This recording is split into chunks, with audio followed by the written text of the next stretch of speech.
Hello to everyone. आज हम बात करेंगे पोस्ट वायरल कफ के बारे में। क्या होता है पोस्ट वायरल कफ? आप लोगों ने नोटिस किया होगा कि सर्दियां खत्म होते होते कई लोगों को बुखार हो जाता है और बुखार के साथ साथ उन्हें सूखी या म्यूकस वाली खांसी भी शुरू हो जाती है। बुखार तो चला जाता है 3-4 दिनों में, बट वो खांसी परसिस्टेंट कंटिन्यू रहती है जो लगातार परेशान करती है। तो चलिए आइए इसके बारे में बात करते हैं। स्वागत है आपका मेरे चैनल पे। यहाँ हम बात करते हैं हेल्थ की पुरानी और नए टॉपिक्स के बारे में। साथ में ही आपको बताते हैं कुछ होम्योपैथी दवाइयों के बारे में और आपको देते हैं हेल्दी रहने के tips. The evening drips like honey, oh so slow.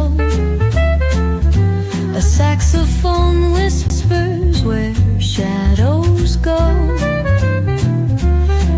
Post viral cough में एक्चुअली होता क्या है कि जब आपको बुखार होता है, वायरल फीवर होता है, तो आपका लैरिंग्स, आपका ट्रैकिया, आपका ब्रोंकाइस काफी ज्यादा इन्फ्लेम्ड हो जाते हैं, इन्फ्लामेशन हो जाती है वहां पे और सेंसिटिव भी हो जाते हैं।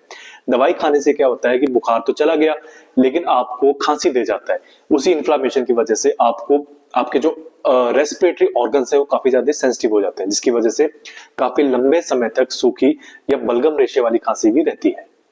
आइए इस खांसी के सिम्टम्स के बारे में समझते हैं कि ये खांसी कैसी होती है। ये खांसी शॉर्ट टर्म से लेकर लॉन्ग टर्म तक चल सकती है, यानी कि 2 हफ्ते से लेकर 6 हफ्ते तक भी आपको ये परेशान कर सकती है। ये खांसी रात के समय ज्यादा होती है। गले में एक टिकलिंग सेंसेशन यानी कि एक खराश सी लगती है। बुखार के बाद ये वाली खांसी मोस्टली लोगों में ड्राई कफ के रूप में पाई जाती है, यानी कि सूखी खांसी जिसमें रेशा बलगम नहीं होती।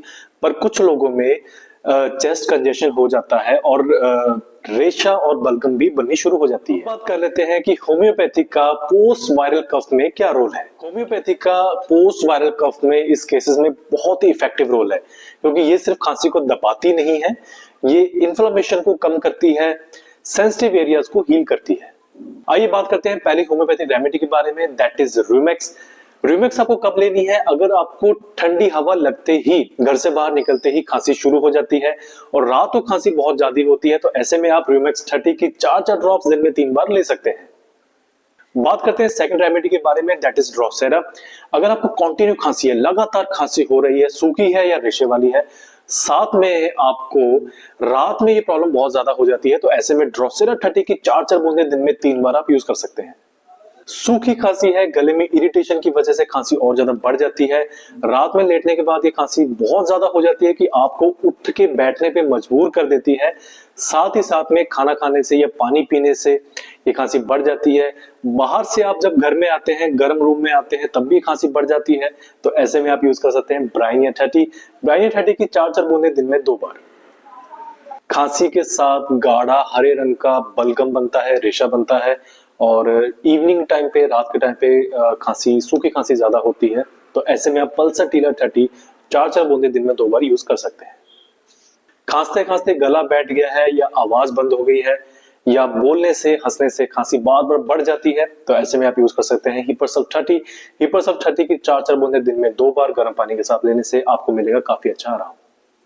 दवाइयों का सिलसिला यही खत्म नहीं होता है। पोस्ट वायरल कफ के लिए बहुत सारी दवाइयां अवेलेबल है होम्योपैथी में, जो कि टोटलिटी के ऊपर दवाई सिलेक्शन होता है। तो अगर आपको भी पोस्ट वायरल कफ है, बुखार होने के बाद कफ आपको परेशान कर रहा है, कफ जा नहीं रहा है, तो आप दिए हुए नंबर पर कांटेक्ट कर सकते हैं और अपनी प्रॉब्लम शेयर कर सकते हैं। दवाइयों के साथ साथ परहेज रखनी भी बहुत जरूरी है। अगर आपको भी पोस्ट वायरल कफ हुआ है, खांसी से परेशान है, तो ऐसे में आप अभी फिलहाल सिर्फ गर्म और गुनगुना पानी ही पीजिए। चावल, दही और खट्टी चीजों को प्रॉपर्ली अवॉइड करें।